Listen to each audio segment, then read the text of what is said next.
Jasuranandana Bhajajanarandana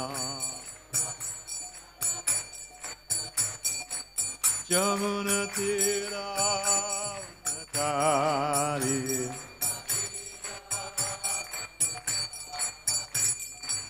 Hare Krishna Krishna Krishna Hare Hare Hare Rama Hare Rama Rama Rama Hare Hare Oh Krishna Krishna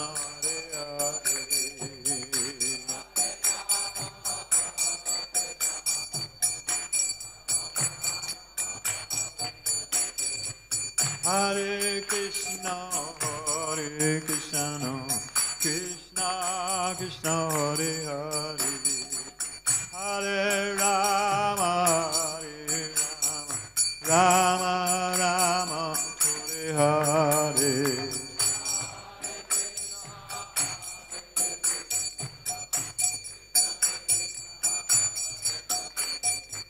Hare Rama,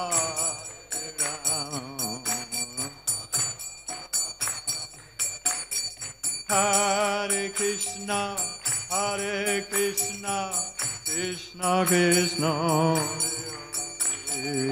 Hare Rama, Hare Rama, Rama Rama, Hare Hare. Oh, Krishna, Krishna, Krishna, Hare Hare.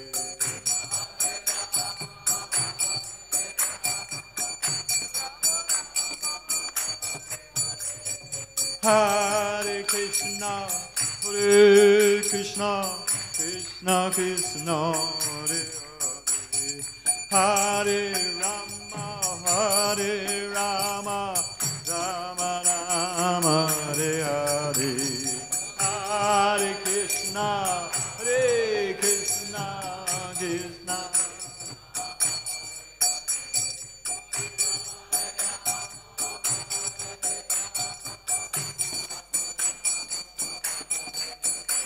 Jai Radha Madhava Kunja Bihari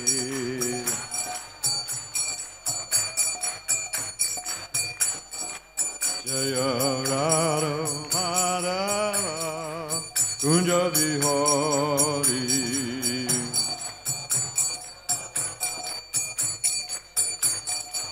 Jai Radha Madhava Kunja Bihari Radha Madhava Kunja Bihari.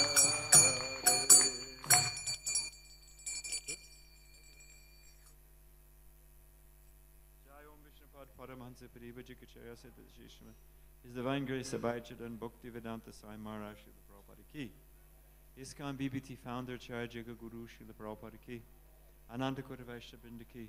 All glories of the Samba devotees, all glories of the Samba devotees, all glories of the Samba devotees. Now, Srila Prabhupada was personification of the Vedas in that he knew the essence, he could quote Shastra profoundly, he was a deep, deep thinker and philosopher. But he also had a very sublime sense of humor. Prabhupada was a kavi. He was a poet. Just like I was rethinking today in Chaitanya Charitamrita. Who is it? Gopinath Patanayak, who sold the horses to the Muslim king, the Muslim prince, whose neck went up like this. Is that in Chaitanya Charitamrita? This section is there. But the point is, it's quite a funny story. There's a lot of very humorous stories there in Chaitanya Charitamrita, and Krishna himself is the nature of humor. So it's not inappropriate in the process of glorifying Prabhupada's many, many qualities to also glorify his sense of humor. So the fact of the matter is, to come to America all alone, you cannot imagine what that was like. People think they want to come to America, and they see Statue of Liberty, you're sailing into New York, you see all the skyscraper buildings, and everyone's very impressed. Do you know what Srila Prabhupada's first impression of the New York City, the Big Apple as they call it? You know what Prabhupada's first impression of New York City was? Prabhupada said the whole place smelled like dog stool. He was not impressed. Prabhupada did not go there. Prabhupada said, I have come to give. I have not come to take. He didn't come to take anything from the West. He came to give them.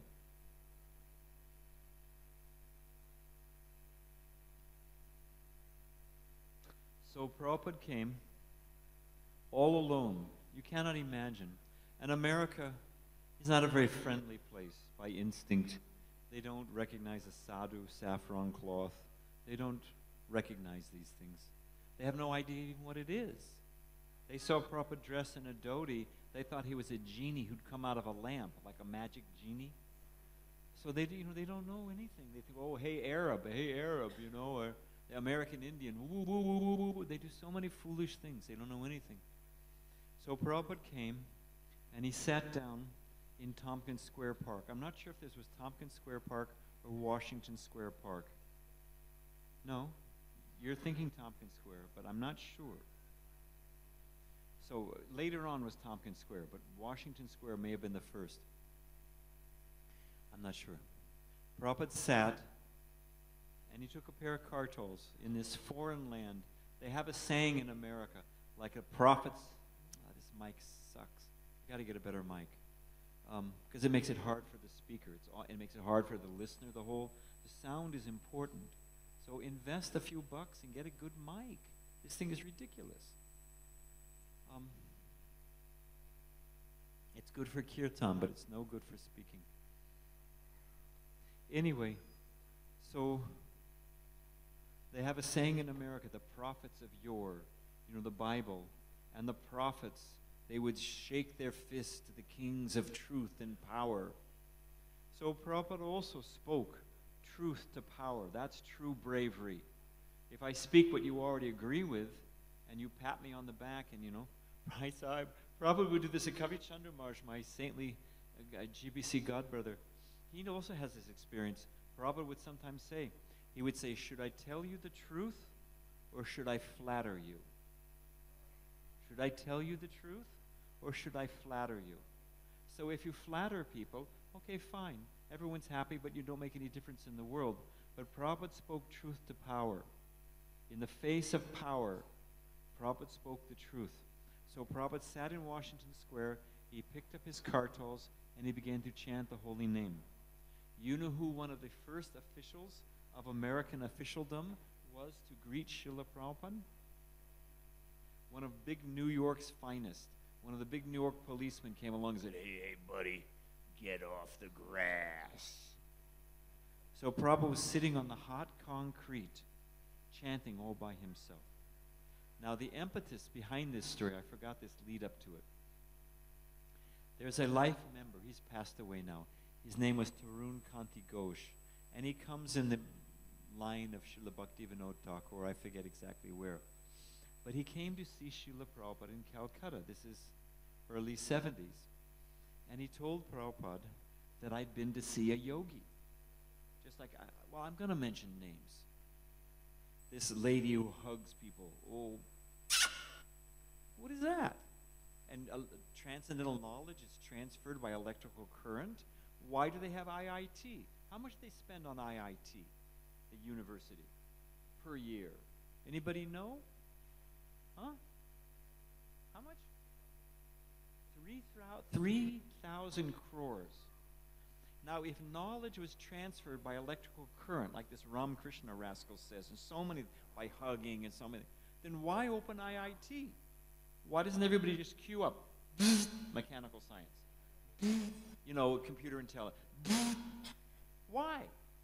No other field of knowledge is transferred by electrical current. It's done by discipleship. PhD, you have to become a disciple. You have to study and serve, and they say you have to change your mentality. It's a whole thing. PhD, which means piled higher and deeper, or permanent humility disorder. But that's another. That's another issue. That's another issue. No, we're not against knowledge. We have our PhDs. They're studying Vaishnav Siddhanta. We're very proud of them. Transcendently proud. So anyway, but he was going on, oh, I saw this yogi, and this yogi made an apple. You have a mission, young man. Badrinarayan, the mystic yogi, floating this water bottle. Can you remember that? Mystic yogi water bottle. Okay? So, this man said, Prabhupada, this yogi, he made an apple. Now, usually, like that other, I don't know, even want to mention names, but that other Baba this, Baba that was just trick. They even caught him on film, like a magician doing some sleight of hand, But let's give this yogi credit. Let's suppose that this yogi, by Prapti Siddhi, there are some yogis, by Prapti Siddhi, zoop, they can make an apple. So let's just accept that as a given that the man actually did it. So Srila Prabhupada said, and he kept going on, the yogi and the apple, oh, yogi, apple, apple, apple, apple, yogi, yogi, yogi. So Prabhupada, was humility personified, but Prabhupada had a duty as a teacher. So to snap him out of his bubble, Prabhupada said, I came to America with nothing. I sat in the park, I began to chant. And simply from that nishta, I had firm faith in the orders of my spiritual master and in the holy name. I had firm faith. And because of that, Prabhupada said, so many devotees came. And from the devotees, so many temples came. So many Ratha Yatras. Some X years later, Prabhupada's sailing down Fifth Avenue. Prabhupada said the most important street on the most important city in the most important country in the world at the time, New York City. Prabhupada sailing down surrounded by thousands of devotees. So Prabhupada said there were so many temples, so many festivals, so many devotees, so many books, so many deities all over the world. And then Prabhupada told Tarun Kanti Ghosh, and in every temple there are so many apples. Apple halva, apple chutney, apple this, apple that. So you make one apple. Oh, Bhagawan. But to go to the West, an unfriendly, unwelcoming, unexperienced, uncultured place, and open temples and devotees and books, and then come back and flood India, that is the greatest of mystic yogis.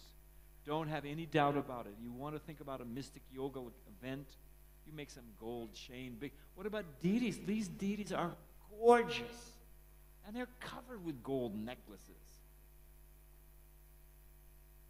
And let me give you a simple example of mystic power. The mystic Prabhupada said, as Shivarams, in that excellent class this morning, Shivarams was saying that once we have to accept the inconceivable Chinta Shakti, the inconceivable power of the Supreme Lord. And Krishna's inconceivable power, one man said to Prabhupada, can you show me God? Now, Kavi Chandra Maharaj knows so many nice answers Prabhupada would give, what is your qualification to see God, so many different. But this particular time, Bhaktivedanta Manor, okay? Bhaktivedanta Manor, here's the temple room. Deities are here, Prabhupada's sitting here. All the guests. One man stands up. So deities are here, Prabhupada's here. One man stands up, says, can you see God? Prabhupada said, yes, but you're standing in the way. Sit down. So there's Krishna, but if one just has to have the eyes to see. Now, Shivaram Maharaj gave that fantastic example. We use the example of milk, and I'm repeating it so hopefully it'll sink into my dull brain. But we use the example of straw. We bow down, we put a straw in our mouth. A straw is the most insignificant thing. Anyone can get a piece of straw. And from that most insignificant thing, a piece of straw, Krishna has made a cow, and that cow turns it into milk. Prabhupada said milk is the miracle food for babies and old men. So it's a mystical thing. It's right in front of us, but we don't see it. Now, I had a friend, he's passed away, Sadhaputta Prabhu, wonderful, wonderful, wonderful devotee, materially the smartest man I ever met in my life. Just a double PhD, tenured professor at Cornell University, 28 years old. Just a wonderful, wonderful person, Sadhaputta Prabhu. So Sadhaputta Prabhu told me, he gave this nice example. It rained in California. True story. Southern California. It rained a 16th of an inch. Now, India, you get rain. You get monsoon. You get serious rain. So a 16th of an inch, it's negligible. You don't even notice it, right? But work with me for a minute. So here's my point. Suppose I was able to, we were talking about the yogi making the apple. Suppose I said, Om,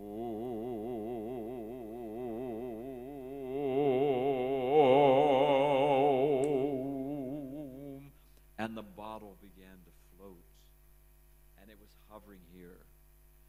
You would think, oh my gosh, Badrinarayan Swami, he's Bhagavan. I would immediately have wholesale so many disciples.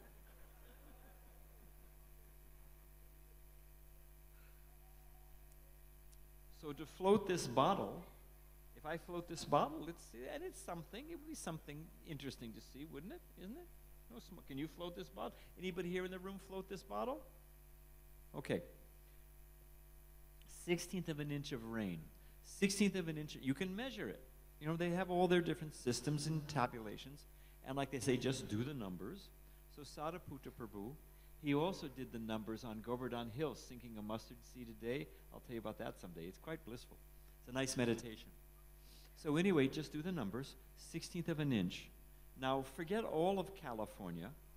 Forget Southern California. Let's just take, you have districts. We have districts here in India. And in America, you have parishes, and then you have counties. So you understand the principle.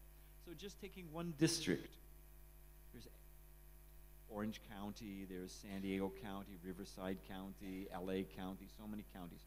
So let's just take one district. Now we know the surface area, they know the square mileage surface area of that. So if you know the surface area, you know how much it takes to cover it with a 16th of an inch of water. And you can do the numbers. Sadhaputta Prabhu did it. Statistics, PhD in statistics and theoretical physics. I have full faith in Sadhaputta. So 16th of an inch, and you can figure out how many gallons of water that is. And a gallon of water has a fixed weight. I don't know, there's heavy water and there's regular water. They use one for nuclear experiments. But let's say 9 pounds, 8 pounds, 12 pounds. It's arbitrary. It doesn't matter. But we know how much water. We know how many gallons. That there were billions, with a B, billions of gallons of water floating in those clouds that poured rain. That means billions of tons of water. Billions and billions of tons of water. And Krishna's just floating it in the sky. That we take for granted. We say, oh, it's chance. It's nature. You know the evolution? You know the saying evolution? And they say the missing link. You know what Prabhupada said about missing link in evolution? He said the missing link is my foot in his face. And I was there. It was so blissful. It was so blissful. This one man was talking about evolution, how we evolved from monkeys. First thing Prabhupada said to him, he says, what evolution? Prabhupada, you're still a monkey. Which really shook the guy up, you know. And then Prabhupada said, your ancestors may be monkeys. He said, but my ancestors are the great sages of Vedic India. It was so cool. It was just Jai, Jai, Jai Prabhupada. So the mystic power of God is all around us. Krishna is real. Krishna is completely real. He's 100% a fact. But we have to give him something to work with.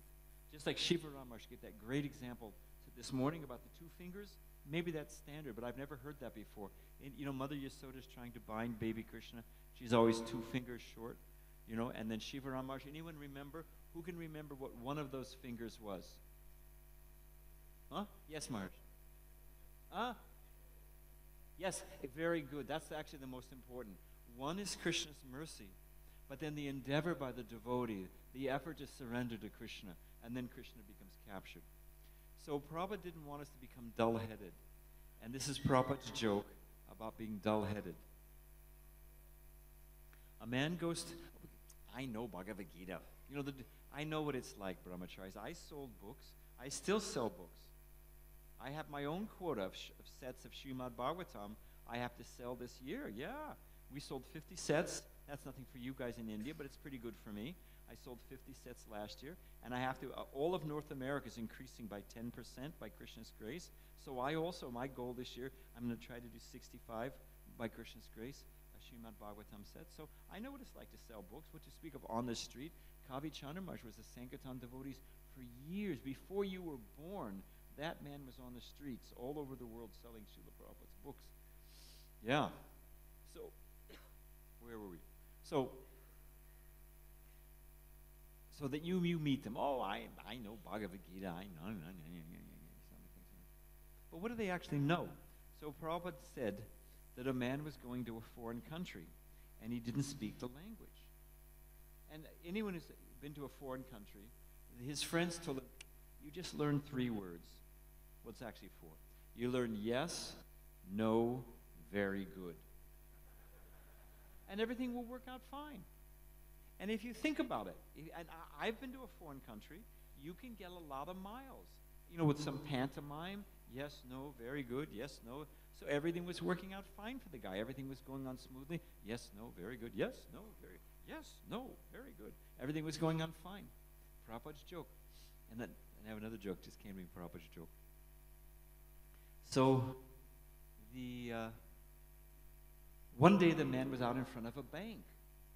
And some bank robbers came with the guns, stole all the money, and escaped. And the police came, they rang the alarm, ring, ring, ring, ring, ring, ring, ring. Police came, and they saw the man just standing there.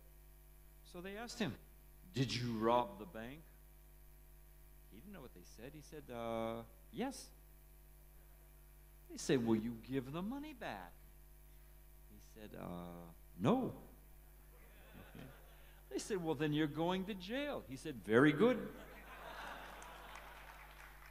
And off he went to jail, So this is a serious science.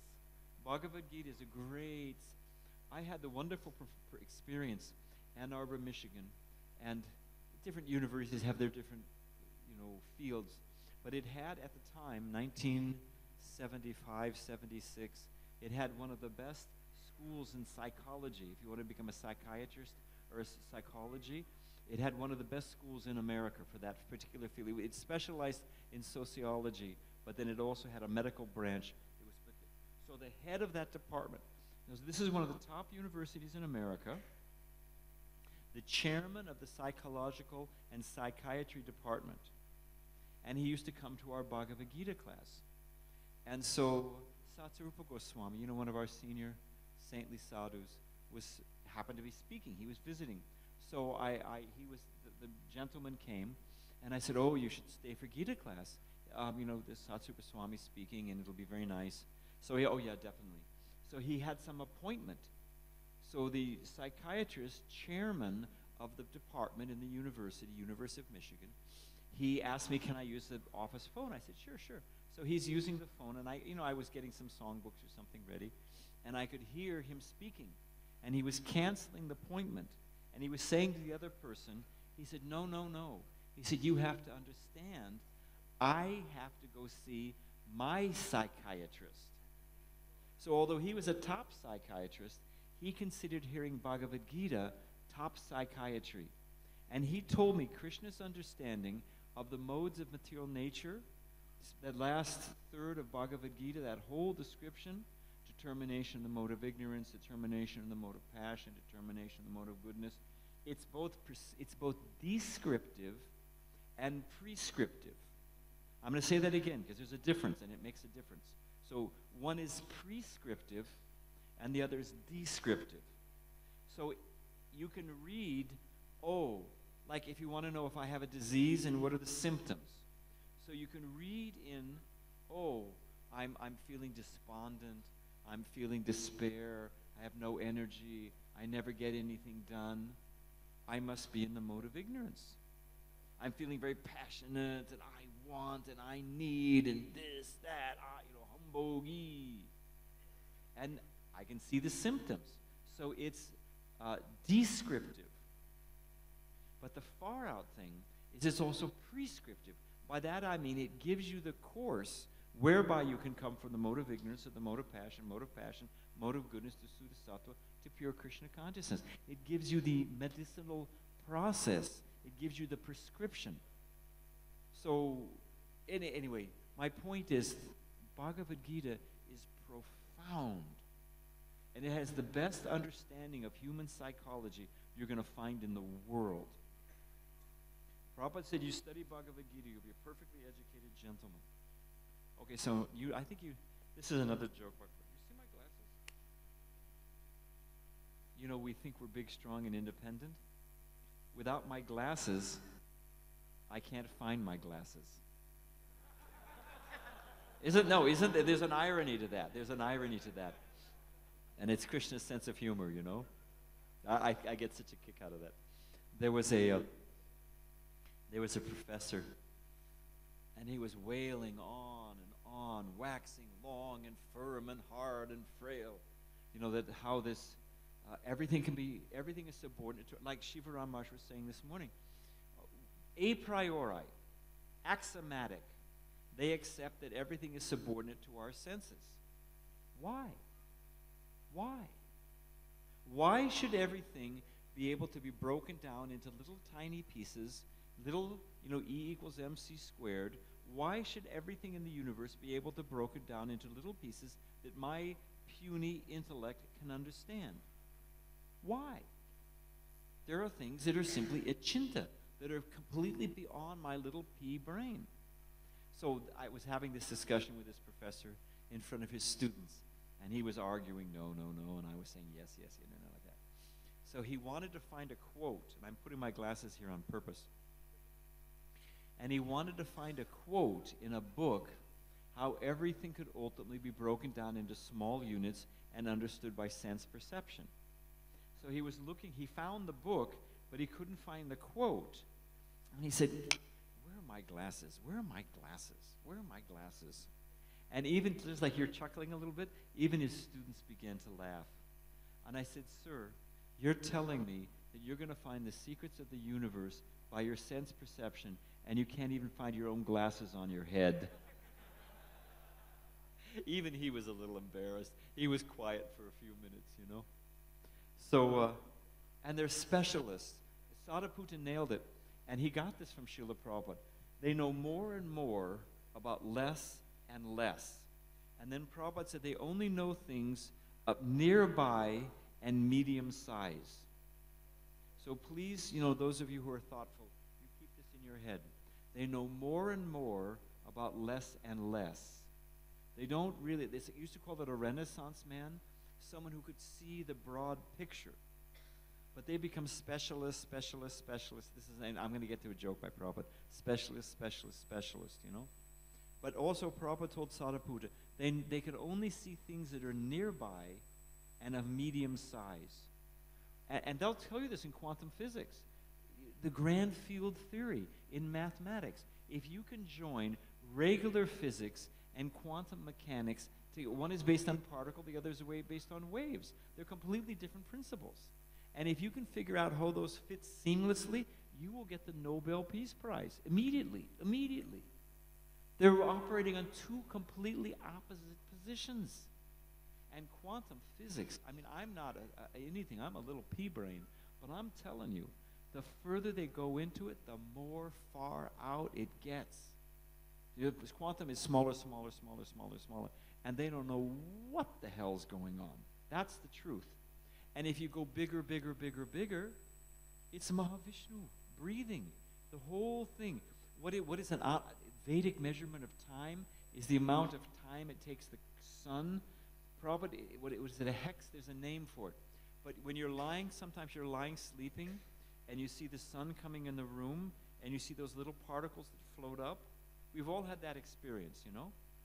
So one of the smallest measures, I think it's an anu, I could be wrong, one of the smallest measures of time is the amount of time it takes the sun to cross the surface of that tiny particle. Now, is that a profound, deep science? Everything's there, and they're not brainless. One man said to Prabhupada that this chanting is brainwashing. Prabhupada said, if the brain is dirty, shouldn't you wash it? And then Prabhupada said to the man, first off, frankly, sir, get a brain, and then we'll wash it for you. And the man said, I have a brain.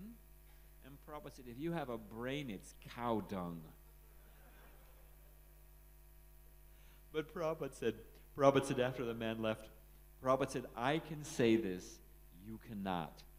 And Chanakya Pandit, Prabhupada was quoting, he said, an old man and little children can go anywhere and say anything. You know, a child's weapon is innocence, woman's weapon is tears, and an old man's weapon is knowledge. So an old man, he's an old man, don't bother, you know. But the real thing, that was Prabhupada's humility. They asked Prabhupada one time, remind me to get back, okay, I'll do it this way. Why did Prabhupada come to America? You have to help me remember this question, okay? Why did Prabhupada come to America? So, I guess I'll just say it. So they asked Prabhupada, why did you come to America? And so Prabhupada gives so many different answers. Sometimes Prabhupada say, to teach what you have forgotten. Jai Prabhupada, truth to power, ki jai. So they asked Srila Prabhupada, why have you come to America? Why did you come to America? Prabhupada said, well, my godbrothers, some of them went to England and they failed completely. Prabhupada was there with Sridhar Swami when Ban Maharaj and the others came off the boat. I heard Prabhupada narrate this personally. And Prabhupada said they were in Western dress. First thing Prabhupada noticed, when they got off the boat, Ban Maharaj coming back after Prabhupada, Bhaktisiddhanta Saraswati Thakur, after sending so much money, they failed. And so finally he just brought them back, you know. And Prabhupada's householder couple succeeded beyond imagination. Faith in the holy name, faith in Guru Nishta, and faith in the holy name. So they were in pants and coat, Western dress. Prabhupada could immediately understand. They went to change them, but they changed our men. Prabhupada could immediately understand. And then Prabhupada said, later on when they got in the car, Ban Maharaj, who was very intelligent, Ban Maharaj said, they asked many questions we could not answer. They asked many questions we could not answer. And Prabhupada said he looked at Sridhar Maharaj, and because they were old friends, Prabhupada said, what question isn't answered in the Bhagavatam? There's no question that we can't answer. Everything is answered in the Bhagavatam. Of course, we have to study. Anyway, that's another story. So we were going to tell a joke. Oh, I never told my specialist joke, did I? What is the one you have to remember? Oh, so they asked Prabhupada, just to finish this. They said, why did you come to America? He said, well, some of my godbrothers, they went to England and they failed. Another one of my godbrothers went to Germany. He had a little more success, but nothing of substance. Another one went to Scandinavia, Sweden, I think. He didn't do anything. So Prabhupada said, if I was going to fail, at least let me fail in a new place. But it wasn't like that, actually. That gives you a flavor of the depth and character and quality of Srila Prabhupada. But Prabhupada was Senapati Bhakta. He was that great general sent. They call it in the American military the tip of the spear. Have you ever heard this? The mean, lean, green American fighting machine. You know, the American military, of course, Krishna can finish them in a second, but it is the best army in the world, materially. And they call it the mean, lean, green fighting machine. And they call it the tip of the spear. You know, I would never do this, obviously. Like Lord Ram has a spear, and if you go to Tirupati on Lord Ram's appearance day, Ram Nomi, you can see him with that beautiful spear. So that spear, to puncture something, it has to have the tip. Are you with me? So the tip of the spear is if the spear is flat, what are you going to slap him with this, you know? So you need that sharp point. So they call it in the American military the tip of the spear. And everyone is meant to support the tip of the spear.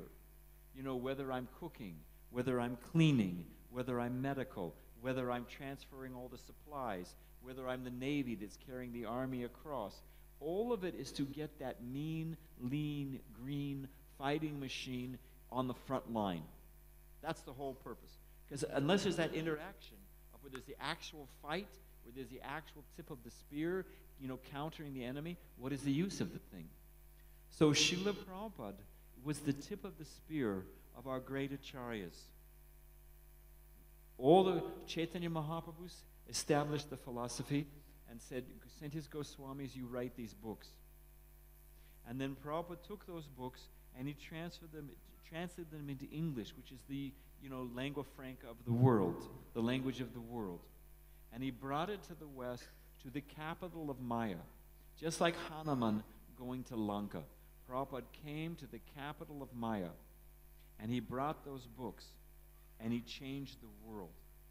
So he was a great general, and Prabhupada knew that everyone is changed. I first came to India. I had a nice hey. It's not a playground. Where's the mother? Where's the father? Yeah.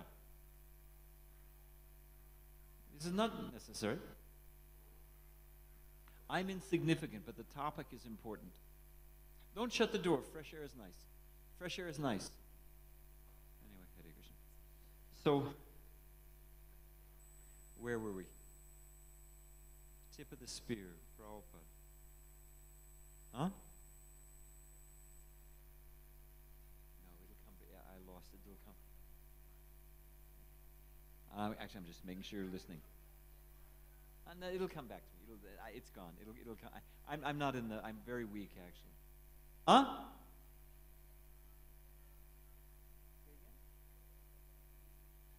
No, we were talking. Yes, exactly. No, thank you very much, Mataji.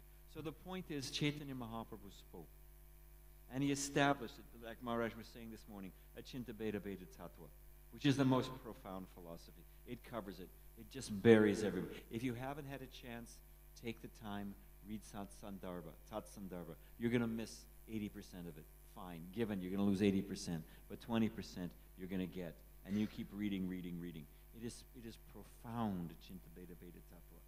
There's no other philosophy in the world that even, like Maharaj was saying, either they're this side too far, they're this side too far, they're only a narrow band, but what is the whole, multi-dimensional, all-encompassing, all-comprehensive, completely explicatory philosophy is Achinta Bheda Bheda Tattva. So, Chaitanya Mahaprabhu establishes it. 6 Goswamis, and all what is Krishna Lila, what is the actual understanding of Krishna Lila, established in the Goswami books. Prabhupada takes that Siddhanta. And you read teachings of Lord Chaitanya, you read the Antya Lila of the Chaitanya Charitamrita, most intimate, far beyond our pay grade. It's not that we have to, I have to go to Radhakund and find somebody under a bush somewhere. Forget it. What is your qualification? And your qualification will become when you actually serve. The Goswamis never said, oh, Radha Krishna, you are here. They're always, when will I see you? When will you? So when we have that intense lolium by service, then all the purports of the Vedas, what to speak of, the intimate understanding of Radha Krishna Lila will be completely manifest. And that's the only way it's going to be manifest. So Prabhupada knew that the whole world, that's what I was going to, thank you, Krishna. I first came to America in 1973. I came to Delhi, and the temple was at Bengali Market. And it's to your great credit of all the devotees who've built this temple. And I want to say something short about Gopal Krishna Maharaj, because I can't help myself. Prabhupada measured, how do you know, and we're not, everyone's wonderful, and everything's wonderful, and Krishna consciousness is wonderful. Krishna is full, fuller, and fullest. Wrap your mind around that for a minute. Krishna's full in Dwarka, he's fuller in Mathura, and he's fullest in Vrindavan. Wrap your mind around that. How can Krishna be full, fuller, and fullest? And how can Krishna, everything being revealed to Krishna, and yet Krishna is surprised? Wrap your mind around that. It's a chinta. So, where were we going? Huh? Gopal, yes. So everyone's wonderful, and there's so many wonderful. This movement is like an ocean. It's like churning the ocean of milk, and so many wonderful things are coming out of this movement. I'll tell you, I've been all over the world, and this movement, so many wonderful things are coming out of this movement. This is Mahaprabhu's movement. Prabhupada said, I cannot think small. This movement, Prabhupada said, someday these different cities will put a marker at the city limits. They'll say, at this day, on this year, Lord Chaitanya's Sankirtan party first came to our city. Srila Bhaktivinoda Thakur writes, because you should be in America, Prabhus. We go door to door sometimes. Door to door. You do door to door sometimes? You do door to door, and they say it's a house, but it's like a cave, isn't it? It's like a pit sometimes. And you hear them, and they slide all the locks in America because everyone's all locked up because they've got guns. And someone told me India's going down. If you leave something, you lay it down and you forget, you come back 10 minutes later, someone has taken it. I said, yeah, at least in India they wait till you put it down. America, they just come with a gun and take it from you. So India's a much nicer place, So I came in 1970. I wanted to glorify Gopal Krishna Maharaj. Prabhupada gave a simple measure. What is successful preaching? What's one measure of successful preaching? How many devotees made? It's quantifiable. Prabhupada liked numbers. You look at Prabhupada when he's talking with his BBT trustees, Prabhupada liked numbers. Prabhupada was not a sentimentalist. Prabhupada liked to see results. He liked to see measurable, practical plans. Prabhupada was although his heart, I saw Prabhupada become stunned in ecstasy. I saw Prabhupada in Los Angeles. He was teaching us, instead of Bhagavatam class, he was teaching us the Ishopanishad mantras. I was there when Prabhupada was writing Krishna book and Nectar of Devotion.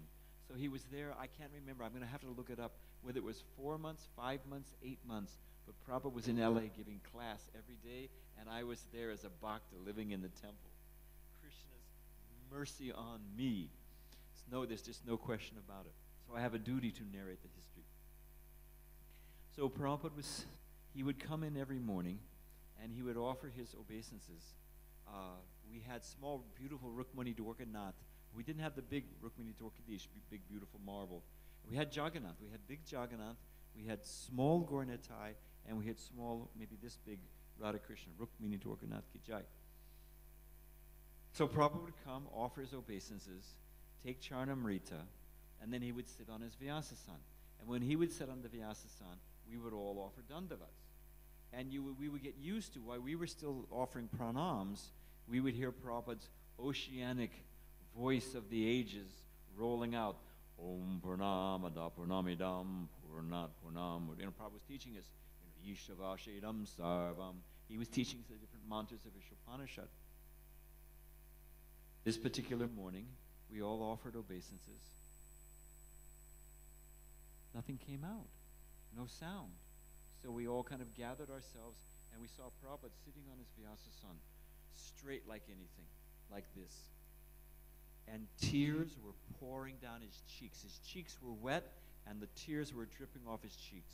I'm not into, I saw Prabhupada floating, and he was glowing with a light. One man said to Prabhupada, when I chant, I hear bells and whistles. Prabhupada said, keep chanting, it'll go away.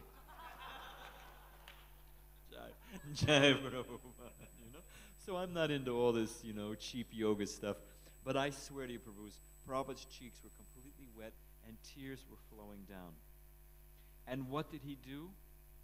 Did he advertise it? Did he relish it? Did he explain that everyone else is on Vatsalya Ras and I'm on Madhurya Ras, Radhakund Ki Jai? And I don't mean to criticize Radhakund at all. I'm talking about the nuns and stuff. No. What did he do? He took a deep breath And we all, everyone in the room saw Prabhupada just suppress it. He just pushed it down. He didn't want it. It was getting in the way. His service to his Guru Maharaj was to train the disciples that had been sent to him. And this ecstasy was simply a disturbance. It was like Daruka in Nectar of Devotion. You know, Daruka's fanning Krishna, and he has ecstatic symptoms, and he's cursing those symptoms because he can't fan expertly. So that's Srila Prabhupada. And another measure of Srila Prabhupada, afterwards, I mean, we didn't know what to do. We just were quiet, and the devotees began chanting, and Prabhupada recovered and went on with the, Upanishad verses. Ishopanishad verses. But when they asked Prabhupada later on in the day, Prabhupada, when you fall into the ecstasy like that, what should we do? And you know what Prabhupada's answer was? I don't do it very often. He was very apologetic. He wasn't into it or advertising it, but he was just, I don't do it very often. He was apologetic. That's the platform this movement is on. That all the ecstatic symptoms of Krishna Bhav, they are simply byproducts. Just like mukti and bhakti, they're standing at the doorstep. They're standing there waiting.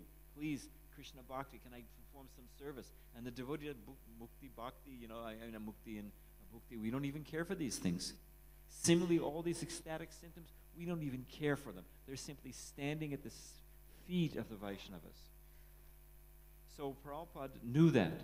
That was it. So Gopal Krishna Maharaj, how do you measure?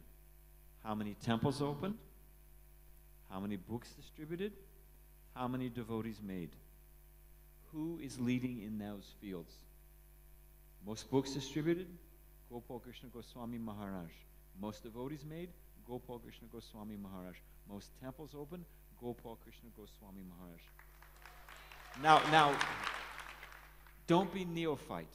Don't be, oh yes, no, very good, and my Guru Maharaj and everybody else is chopped cabbage. Oh, whatever it is, No, the Vaishnav heart is very big. We're big. Just like when they do fundraising for Mayapur, and it's true. They were saying that every devotee has a special pocket in their heart to give something for the TOVP. TOVP is special.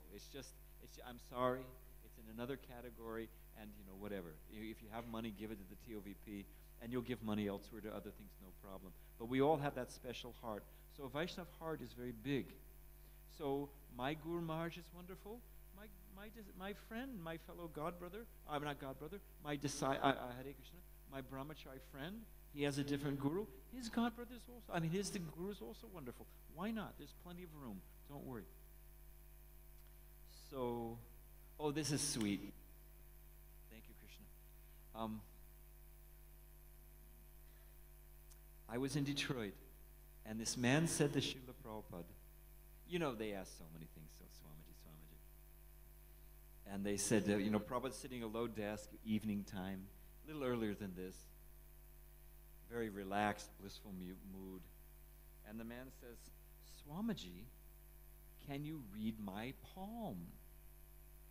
Read my palm. We don't do those things. Prabhupada said, and I'm glad this isn't being recorded because I always get into trouble with this, but I'm going to say it. Prabhupada said, dependence on astrology.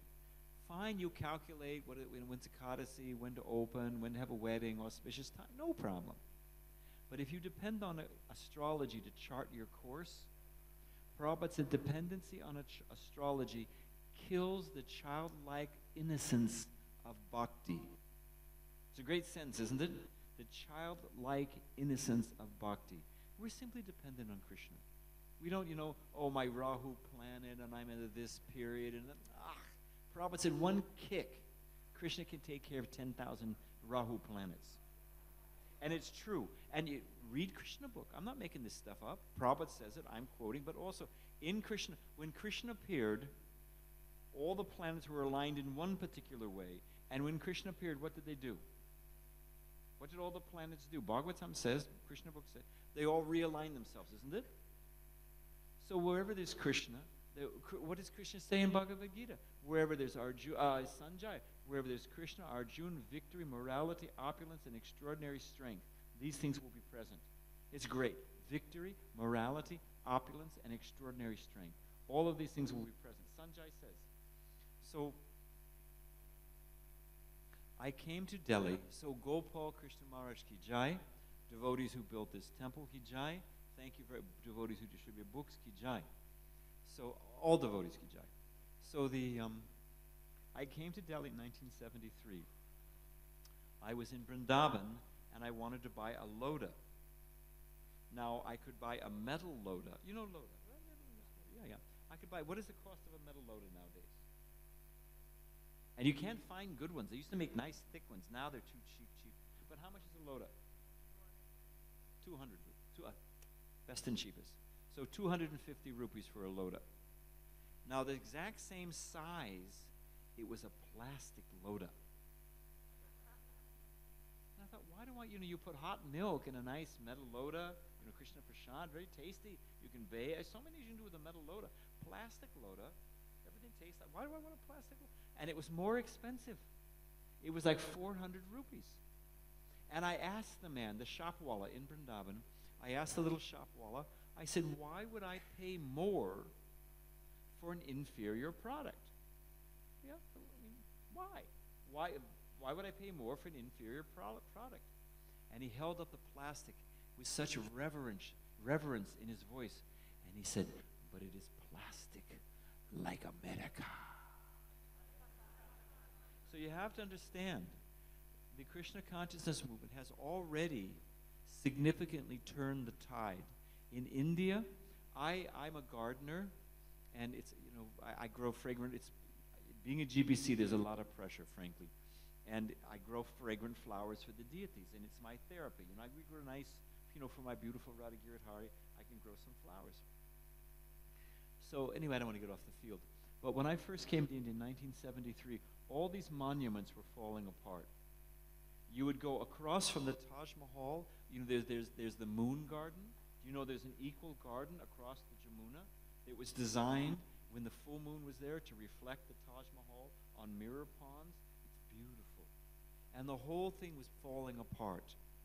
Everything was. The villagers were using it for holding up door jambs. There was no Vedic culture was dead. I remember I saw a sign. It said Hindi disco rap. What Hindi disco rap? Who needs these things? But they were all chasing after the West, just like this man is plastic from America. And Prabhupada knew this. And Prabhupada said, if I go to the West and I turn these Westerners and I bring them back and I show India, India will realize that there's something valuable in their culture. I was in Bangladesh, in Dhaka. And this man asked me, he was a young college student. I was buying some pen or whatever it was, some shopping item. And I said to him, we have a nice program at the temple. You should come to our temple tonight. He said, no, I have to study. Don't misunderstand. I'm not anti-education. Of all the sampradayas, Rudra Sampradaya is famous for this. Sri Sampradaya is famous for this. Our Brahma Madhva Gaudiya Vaishnava Sampradaya is famous for knowledge, for erudition. This is our line. So I'm not against knowledge. Don't get me wrong. Don't, go off on a deep end here. But this guy said, I can't come. I'm studying for a test. So I said to him, why? He said, I want to get a good grade. I said, okay, why? He said, I want to graduate with honors. I said, why? He said, I want to get into a master's program. I said, why? He said, I want to get into a PhD program in America. I said, why? He said, I want to graduate. I said, why? He said, I want to get a good job. I said, why? He said, I want to make a bunch of money. I said, why? He said, I want to get a big screen TV, and I want to get a big house and a big car, and then get a big, beautiful wife. Ki jai. That was his why. His why, ki jai, was And I told him, I said, I'm coming from America. I said, you just stop for a minute. I said, I'm coming from America. We're awash with big screen TVs and big houses and big wives and big husbands, and we've got it all. We've got it all. And we have the highest suicide rate. We have the highest drug addiction rate. We have the highest incarceration rate. These are people we have to lock in jail. We've got the most broken families. We have the most foul water. If you measure, I'm not talking magical thinking. You don't have to, Krishna in Vrindavan and he's hearing a flute. Let's just, for a moment, I'm not talking magical thinking. You measure the stressors of a society. Measure the stressors of a society. And the highest stressors of the society you'll find in America. It's a mess. It's a basket case. It doesn't work. The formula doesn't work. So Prabhupada knew this. And when people got up, people in America are nice. There's nice, smart people. Prabhupada said there's Brahmins on every corner. Just go pick them up. Brahmins on every corner. Just go pick them up. So there's nice people everywhere. We just have to go pick them up, They're waiting. That's what I wanted to say. Thank you. And we'll end. I'll tell one more story, and then we'll end. And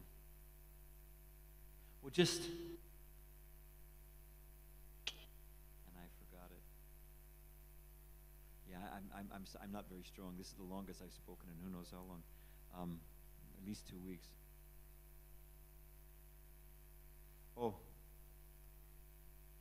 I was saying how they say, can you show me God? Right? Can you show me God? Prabhupada made this point. Why do you open temples? You ever hear this?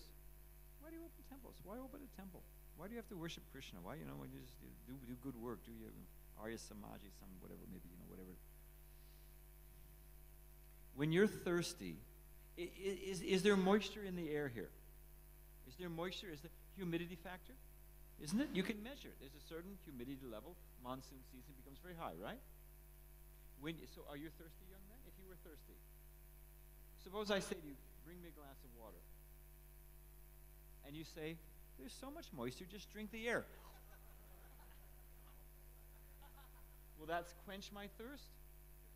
You have to go where it's concentrated, isn't it? You have to go where it's concentrated. So Prabhupada said, sure, God is everywhere, but you have to go where he's concentrated. And when in the temple, you see his Archa Vigraha standing there, he's concentrated. It's very easy to drink the Amrita of Krishna's lotus feet, Great example. So, you know Prabhupada's boatman story, right? You know the boatman story? But it's so sweet. It's Prabhupada's story. Simple Bengali boatman. In India they take advantage of river service. In Bengal, there's so many streams, and they take advantage of boat service.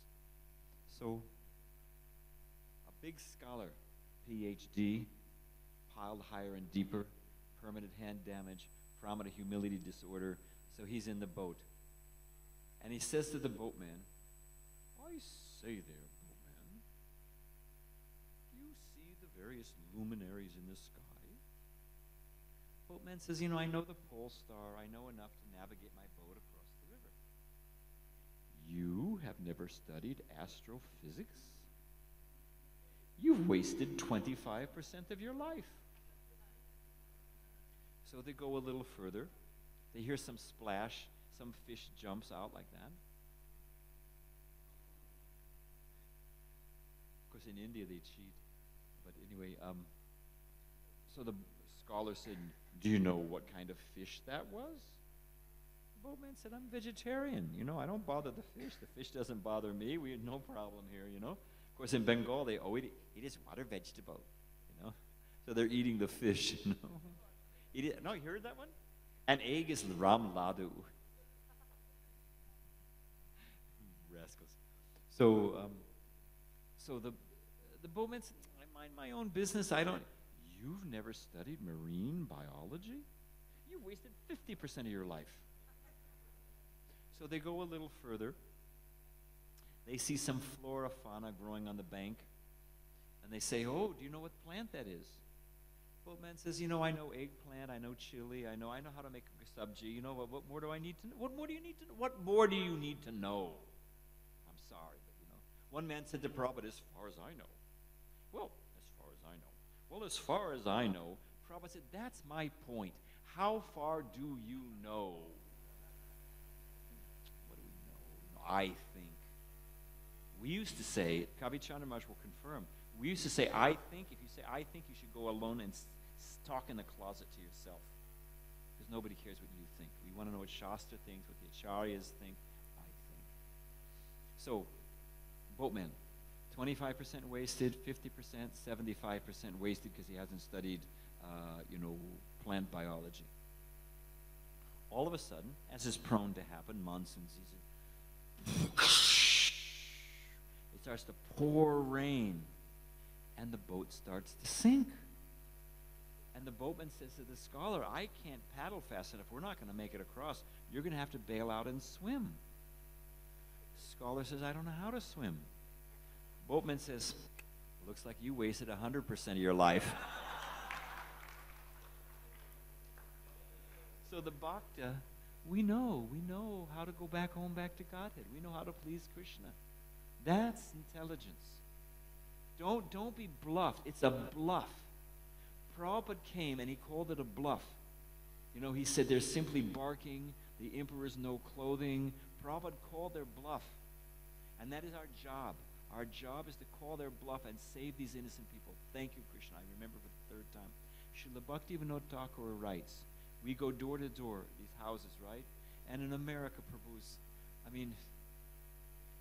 beware of a dog with rabies, and you knock on the door, and one sign I was at one man's house. It said, "Forget the dog, worry about me. I've got a Smith & Wesson shotgun." So what is that? So, and you'll hear them. They slide open the chains, and the door opens, and these horrible smells come out, isn't it? You wonder, how are they living in this cave? They'll eat anything. Prabhupada said, anything in the sky but a kite, anything in the water but a boat, anything on the land but a rickshaw. They'll eat it. And so, but, Vaisheshika Prabhu pointed this out to me.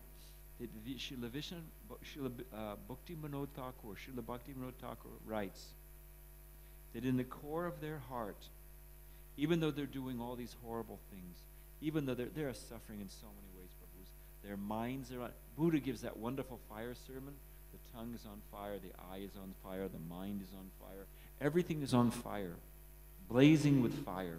The fire of passion, the fire of greed, the fire of ego, the fire of destruction.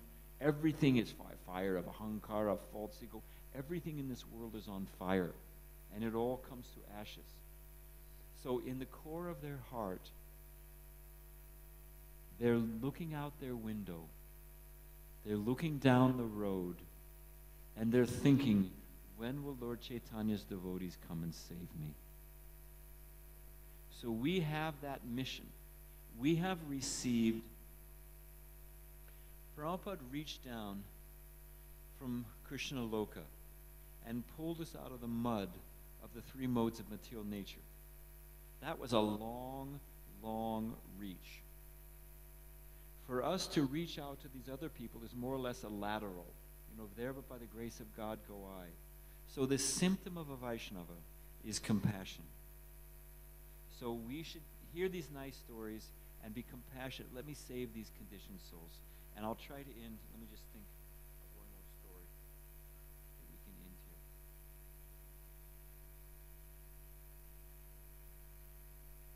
Oh, I'll tell.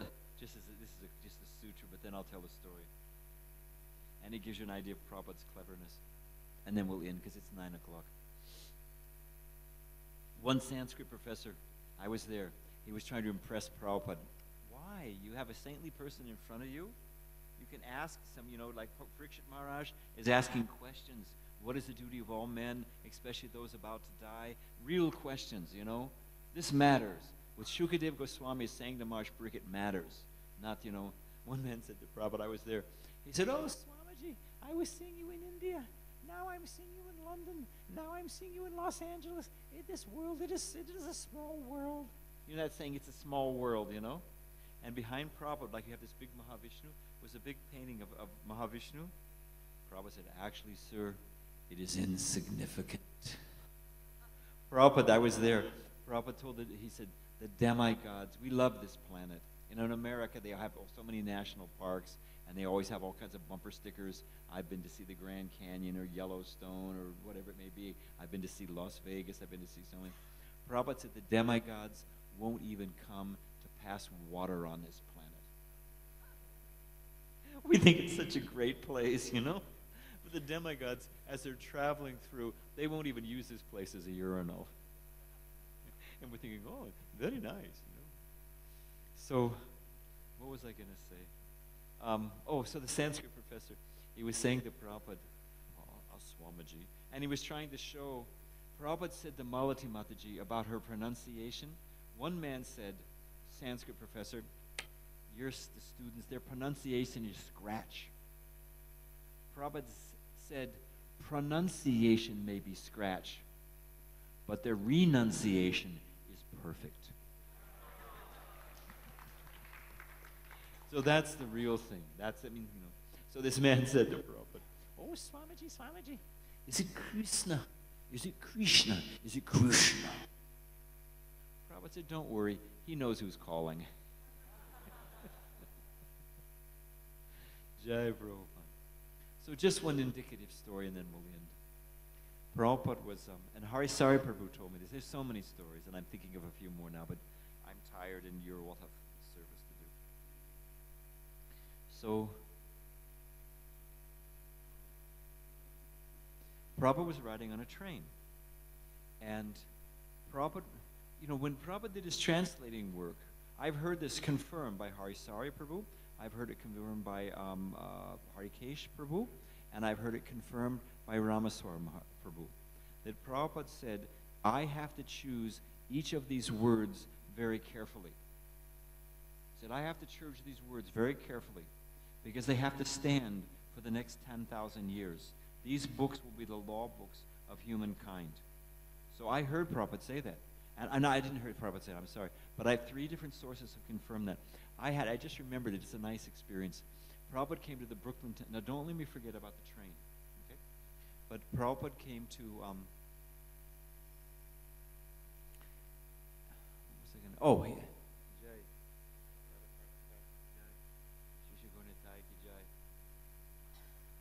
Sitaram Lakshman Hanuman ki jai. Prabhupada came to Henry Street in New York, Brooklyn. And they call it a half basement. I don't know if you have a similar thing here. But the way it works is the basement is halfway up. So the ground floor is up a little higher. So there was a little garden in the background. And because Prabhupada was early in the morning, he'd do his translating work. So they didn't want Prabhupada disturbed. So by Krishna's causeless mercy, I got to have one of those shifts that I was guarding in Prabhupada's garden. And my shift was like 2 o'clock to 3:30, something like that, And my job was to make sure that no one's chit-chatting or there's no noise or anything like that. Because it was summertime and they had the windows open, so Prabhupada gets some nice fresh air. 3 o'clock in the morning, the light goes on, click. And Prabhupada, with his beautiful pink lotus feet, comes paddling across the floor and sits down behind his desk. And when it's light inside, you can't see outside. You know how it's like that? And when it's dark outside but light inside, you can see. I could see in perfectly. And who knows what Prabhupada could see or not see, whatever Krishna wanted him to see. But I don't think he could see me.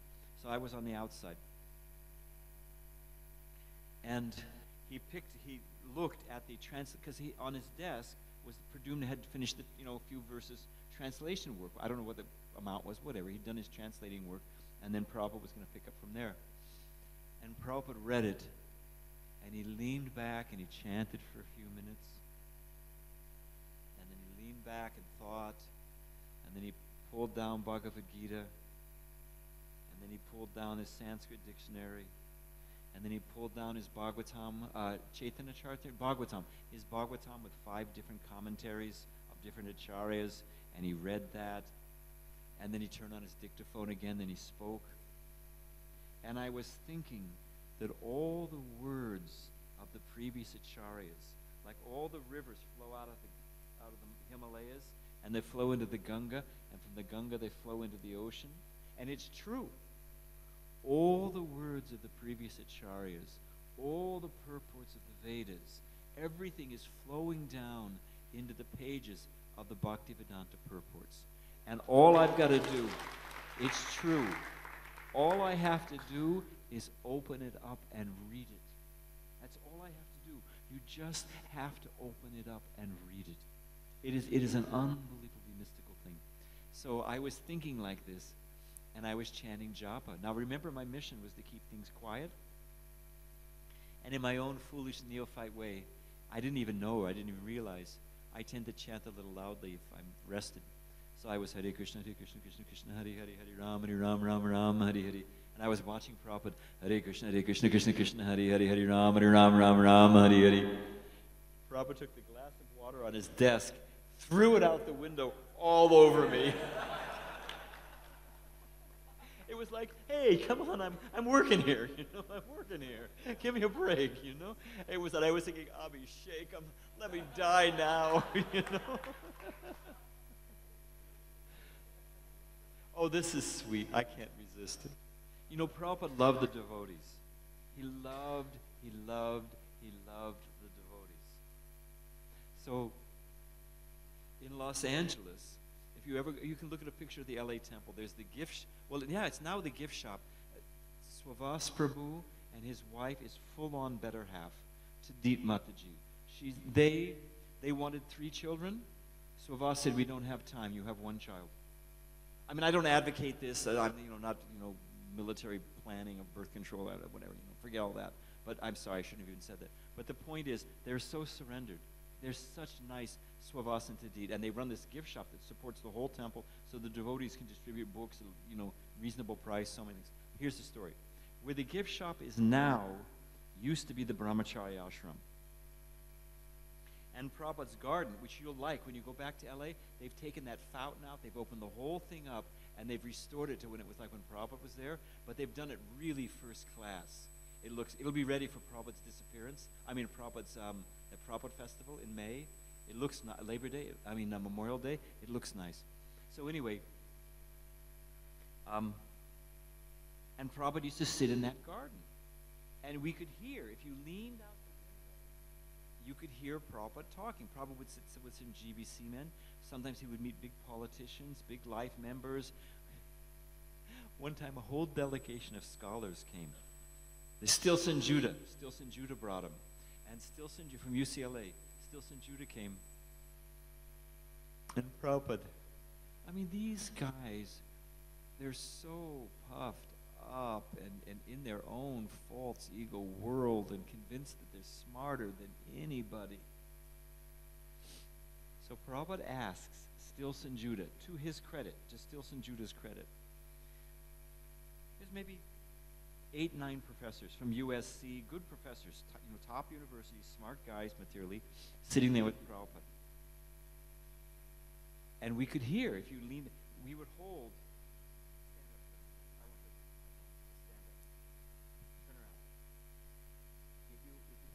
If you lift up here, you hold with both hands, you can hold the back of the dhoti. So we would lean out with the other brahmacharis holding you. If they let go, you'd fall right out, So all of us, we looked like a barrel of monkeys, all these brahmacharis hanging out the windows.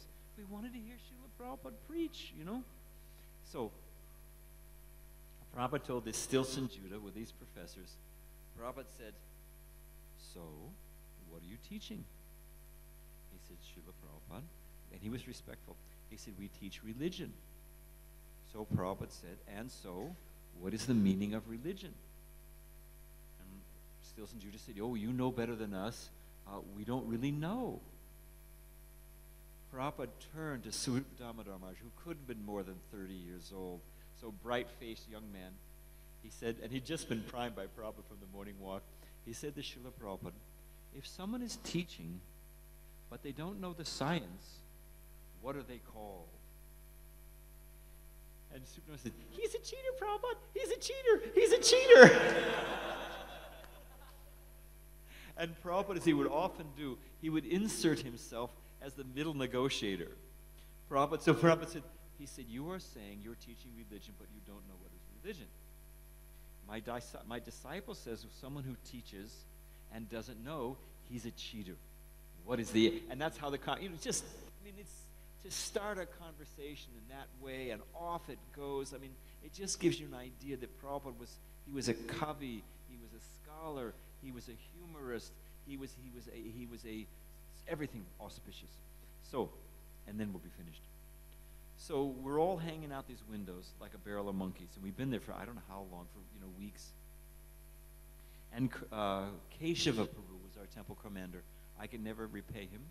You think you have he was a Hell's Angel. You know the motorcycle gang? Hell's Angel. That was my temple commander. You went on Sankirtan Prabhu. You went out. You sprained an ankle, you sat on a box. You sat on a box and distributed books. You went out, And it was great. I mean, I thought he was going to kill me, but I lived through it, and it was great training. So I can, we lament sometimes for the good old days. You're having the good old days right now. ISKCON is sweet. You have a wonderful mission. You have so many adventures. Krishna says, I'm adventure in Bhagavad Gita. And every day is an adventure in Krishna's lotus feet, serving Krishna's lotus feet. So you're having the best, especially you young men, you are having the best days of your life right now. You will look back when you're my age, and you'll remember your friendships, and you'll remember your advantages, and you remember how, Krishna did this and that happened. You're having the best days of your life right now, trust me. And at the same time, it gets sweeter and sweeter and sweeter and sweeter and sweeter. I'm happier, whatever I can muster in Krishna consciousness than I've ever been in my entire life. So it's fuller, sweet, sweeter, sweetest. So we're all hanging out of here like a barrel of monkeys. And you can imagine the brahmacharis, we had no private clothing in those days. There's no private clothing. Everything was washed. Everything came back in a barrel. Nothing was folded.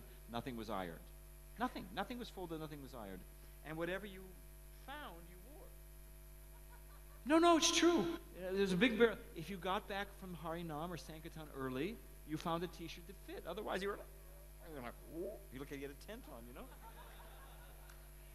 We sent a picture of Prabhupada to the devotees of this, and you can just imagine what we look like. There was no question of ironing your cloth. Prabhupada's first dress and then a dress. Prabhupada said in previous ages they respected torn cloth if it was clean. If you wore clean, torn cloth and you spoke like an educated person, they could understand here's a sadhu. He's renounced, and they would respect. But in this age, Prabhupada said they don't respect torn cloth. We just shouldn't have to wear silk and brass buttons and, have to perfume my sika. We're not talking about that. But we're talking about neat and clean. We're delivering the most important, we are delivering the most important mission in the world. Message. The world is crying for this message. We are delivering the most important message in the world. Shouldn't it have the best delivery system? Just like you just, dear Govinda, I don't want to embarrass him. But how to cultivate ministers, and you're all doing so many wonderful things I don't know, and I apologize for mentioning one and not mentioning the others. But this is important that we do things nicely. We have the most important message. It should have the most important, best delivery system. Best message, best delivery system. Must have, should have. The world is crying. We can't mess around. We don't have time to fool around. The world is crying.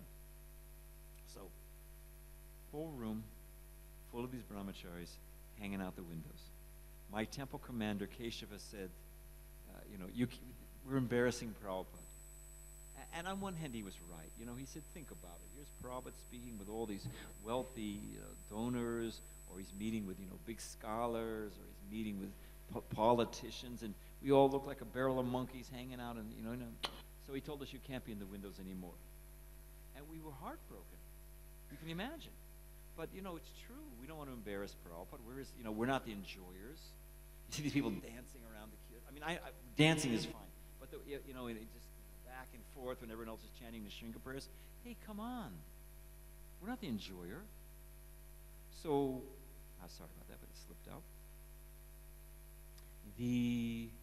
So, we're not the enjoyers. We're the servants. We don't want to embarrass Srila Prabhupada. So the next day, none of us were there. Prabhupada came, I don't know who the group was. Prabhupada's meeting with some group. Sat down. Keshava was there, the temple commander. Karanda, the temple, Dayananda was the temple president. Karanda was the GBC, actually.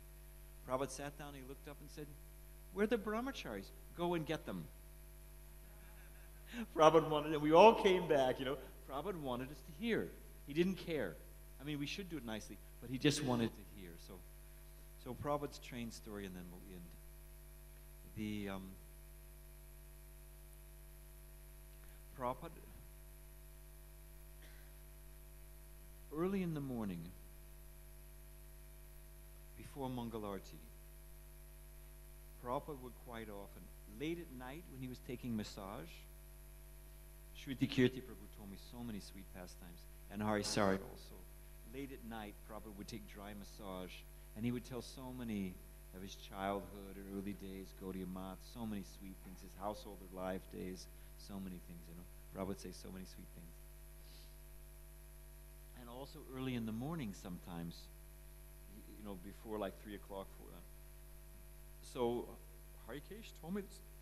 You know the Vrindavan, Prabhupada's room in Vrindavan, where Prabhupada where he disappeared. But he used to use that for his translation. That was his desk. So Prabhupada was writing in there, doing his translating work, 3 o'clock in the morning, something like that. Harisari Prabhu Harikesh Prabhu was in the waiting room, that front waiting room. If you know our Prabhupada's house in Vrindavan, so they would. And ostensibly he was cleaning, but if he thought if he makes some noise, Prabhupada will know that he's up also and call him in. So, sure enough, he was moving the desk and, bang, bang, bang, making some noise. Prabhupada called him in. But Prabhupada told him, please, don't make so much noise. Prabhupada said, I have to choose each word carefully. It has to stand for 10,000 years. These books will be the law books of humankind. So that, again confirmed, so we should have no doubt what's happening with these books. So the train, early in the morning, Prabhupada's on the train, and he's doing his translating work. And there's some Indian gentlemen, and to their credit, they appreciated saffron cloth. But, you'll understand. So they wanted to get in. Tamal Krishna Maharaj, it was like rugby, like a scrib or whatever they call it. You had Hari Sari, who was a pretty good guy, so you had Tamal Krishna Maharaj, Hari Sari, and I forget who the other devotee was, And you had these Indian life members, and they're trying to get into Prabhupada's room, and Prabhupada's just translating here. So a moment's inattention, they got in. They got around. So, there's Prabhupada, and they early in the morning, he said, oh, Swamiji, can you give us some blessings? Give me your blessings. And they think the Swamiji is like an ATM machine or an X-ray machine, or like I said, why? No other field of knowledge is transferred like that. Would you let me perform surgery on you? Say, and I come out with 2 electrical paddles. And I say, I'm going to cure your heart condition. Just put your head in between these 2 paddles. You can see the sparks. Are you going to do that? You're going to say, well, where'd you go to school? Where's your degree? Oh, no, I don't have a degree. I got it from Zap University. Nobody. It's so stupid. But our business, they don't think. In Kali Yuga, what is this? We'll be done in a second. They can wait one. They should wait. Hi, Shanti. Hey. Get his attention.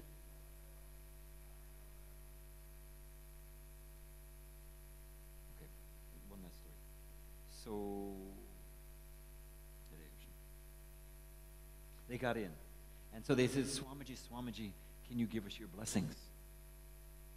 And Prabhupada said, and what are those blessings that you want? Well, they thought the Swami was an ATM machine. They thought they'd never been asked before, Even the ATM will ask how much you want to take out. So the man said, oh, I have this bad knee. This knee causes me some pain. Prabhupada made a face, obviously wrong answer.